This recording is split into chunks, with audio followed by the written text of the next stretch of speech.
présent, notre témoin repreneur, vont essayer de revenir sur les facteurs clés de succès d'une reprise. Oui, il y a encore beaucoup d'entreprises à céder. Il n'y a pas de baisse au point de vue des affaires.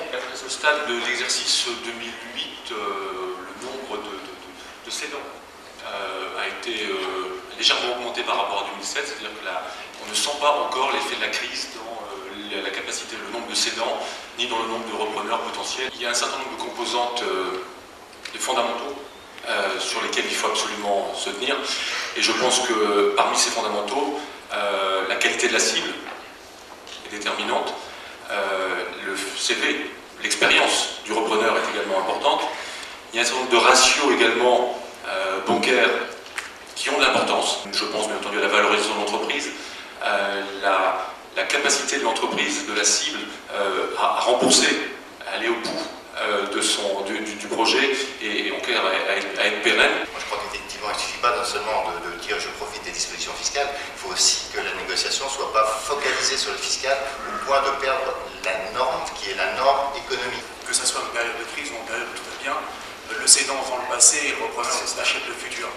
Donc c'est un vrai problème d'adéquation. Moi j'avais un peu plus de 40% en fonds propres et j'ai emprunté 60%. Je pense que le meilleur conseil, c'est également de prendre une marge de manœuvre avec un apport un peu supplémentaire ou un financement supérieur pour prévoir les aléas.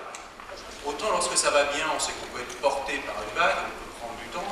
Autant lorsqu'on est sur une période où on a beaucoup moins de temps, il faut qu'on réussisse à comprendre cette adéquation avec les collaborateurs. Et c'est très compliqué parce que cette adéquation entre le repreneur et l'entreprise, elle passe aussi par les collaborateurs qui vont nous aider au succès de cette reprise. C'est ça la clé du succès, la première clé du succès, une fois qu'on a le financement et qu'on a pris la main de l'entreprise, les mains sur l'entreprise, c'est la capacité à manager les équipes, à leur donner à bâtir un projet, à donner du sens et à tirer la quintessence de chacun.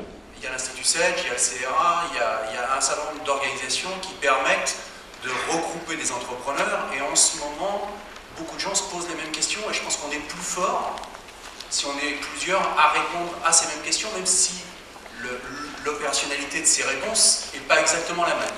Ceux qui veulent se lancer en 2009. Alors, je dirais que c'est une période de crise, bien sûr, mais c'est une période où il y a beaucoup d'opportunités. Et je dirais, ma principale conclusion, c'est soyez créatifs, soyez innovateurs et pensez, il y a des créneaux, comme tu as dit, il y a des créneaux, même dans l'industrie, qui sont porteurs, il faut savoir les saisir.